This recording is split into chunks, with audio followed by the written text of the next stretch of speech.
Your website could be doing more. That's what we want to talk about today. Give you 3 super practical things that really not very many people have happening on their website, and they should. Now, these are some simple ideas that we just haven't been seeing in all of the church websites that we see out there, very rarely anyway. And number one, to jump right into it, you should have an opportunity for people to share their story on your church website, because there's so much power in someone's story. And we find that as a challenge for churches everywhere to capture these stories. If they're even thinking about that, they should be, because how do we overcome? By the word of our testimony, right? You want to make it as easy as possible for people to share the story of what God is doing in their life. So it's as simple as adding a form on your website. I would say some important points there. You might want to make it allowable for it to be totally anonymous. Maybe they're not ready to put their name behind it, but they want you to know that God is pulling them out of alcoholism. So good. People want to be known. I mean, the truth is, you'd probably be surprised at how many people that you're already influencing would volunteer even some pretty intimate heart issues, because they are seeing victory. Not only do they want to champion what you're doing, but they also want to be known. People have that deep desire. You have that desire. You want people around you to know you. This is what I'm like. This is where I'm coming from, and this is where I'm headed. And now you're giving them a platform that they may not ever have, but now you're giving them a platform to tell their story.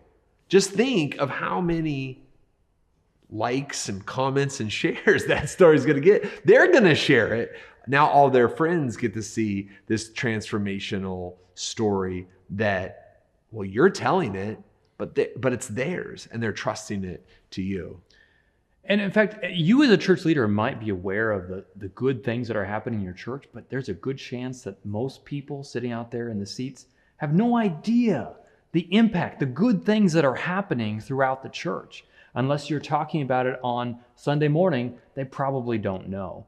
But that's so powerful for them to see, wow, I served in kids to make this happen, and this is happening, this is happening. I'm making a difference. Now you've just empowered your servers, your volunteers. It could be as easy as a form, right? Mm-hmm. Then a form submission that comes in, your team can screen. I think next level on this, and I have seen even recently some doing this, is setting up a small studio in the hallway. If you got a camera, you got a video, and start videoing some of these stories. Obviously right there, you're getting permission, but not only are you allowing that to happen on the website where people could actually type in their story, and before it's posted, you could have final word on whether it was appropriate or not, but you could also help tell that story well. Some of you watching have awesome production teams. You could really champion that story and tell it really well. Yeah, and so through the forum, you might get a wide selection of these stories. You might choose some, hey, let's go contact this person, ask if they'd come in and do this on video, or be willing to share more about this story. So number one, share your story page. You need to share your story page. I love this next one. Number two, your website is an opportunity to be an answer to someone's desperate question. You can imagine the person at 3 a.m. in the morning sitting down at their computer and typing in the words, "Is God real?"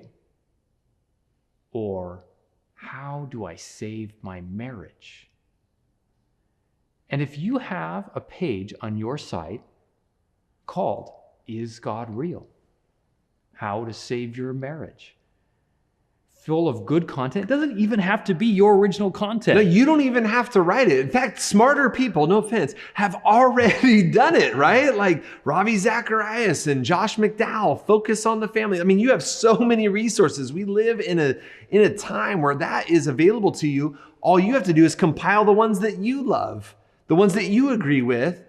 But what I love about this idea is, isn't that what we want to be? Don't we want to be that lighthouse? Don't we want to be those hope dealers, those that have the answer for today's society when it's struggling? And there are people struggling, and right now they're turning to Google to find the answer. And when they do, they could find you. And so if you're on Google My Business, you're registered, Google knows that you're a local business. If you're not, then get on Google My Business and get registered. Yeah, absolutely. That's totally free. That's what puts you on the map, by the way. You want to be on Google Maps? You do. Go register on Google My Business. Yes. Fill that out, fill out the profile, get some good pictures up there. But then someone local is searching for that. Google knows you're local, and maybe you go into Google Ads and you put a few dollars on that search.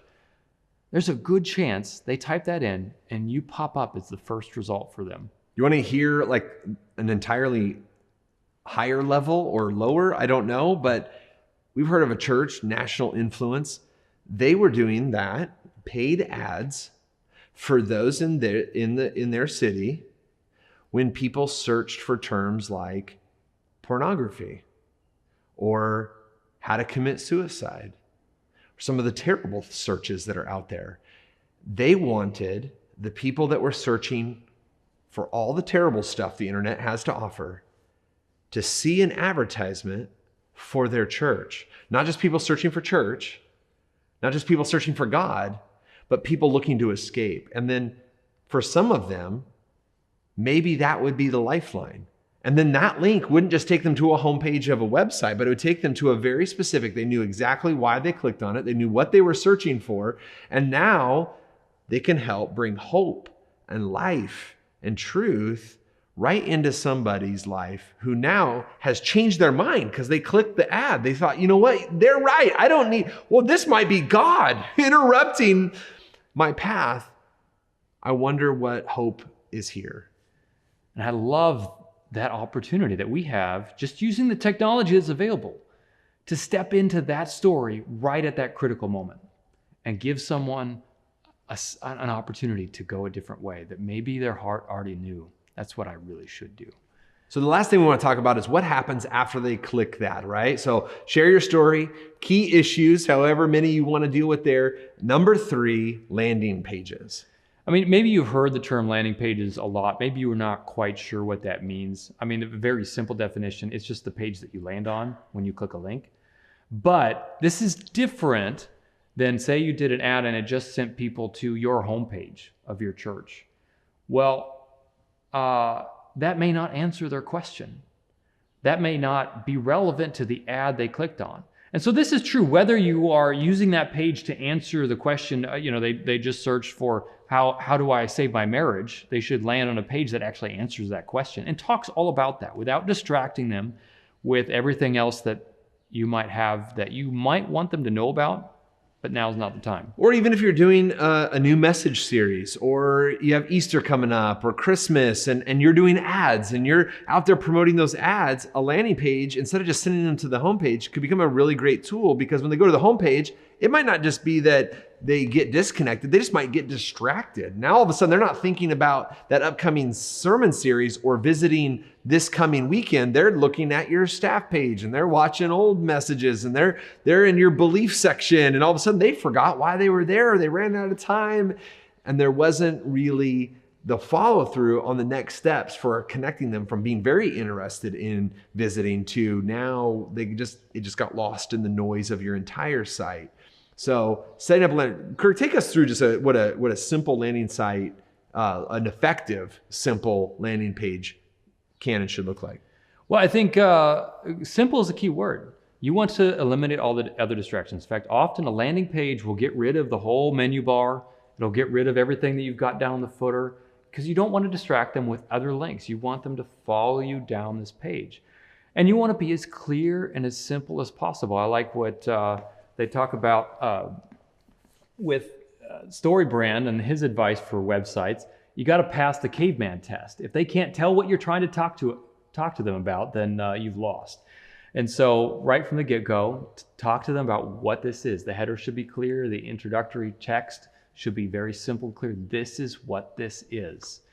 And then speak directly to that without pushing them off to, hey, here's our upcoming events, and here's watch the message. Also, that's relevant to what you're talking about. And then you want to finish all that up with a clear call to action. Here's the next thing to do. That could be come on Sunday.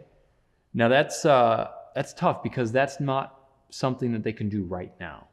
Ideally, you can give them some action step to take right now, right in the moment, right while they're here. And so I love anything that you can come up with that would give them a chance to do something now, even if it's fill out a form, say, hey, I'm coming on Sunday. Now they've made a commitment. They told somebody, hey, I'm going to be there.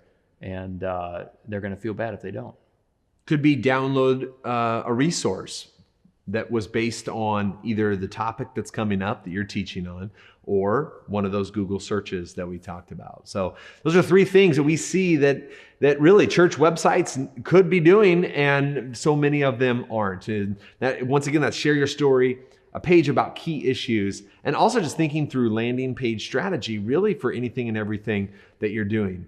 Here's our question: what are you doing? What is it that you're doing? Maybe you've got another insight, another idea, or an upcoming event. We'd love to hear right now. That's our call to action. Follow along, but you can also comment along right now and say, hey, here's what we're up to. Here's another idea. And man, that conversation can get contagious. Feel free to steal any ideas that are in the comment section and be a part of the story. Share your story, how God's using you as it comes to communicating this message and your mission via all the online tools. But be a part of the story, and we'll look forward to hearing what you're doing.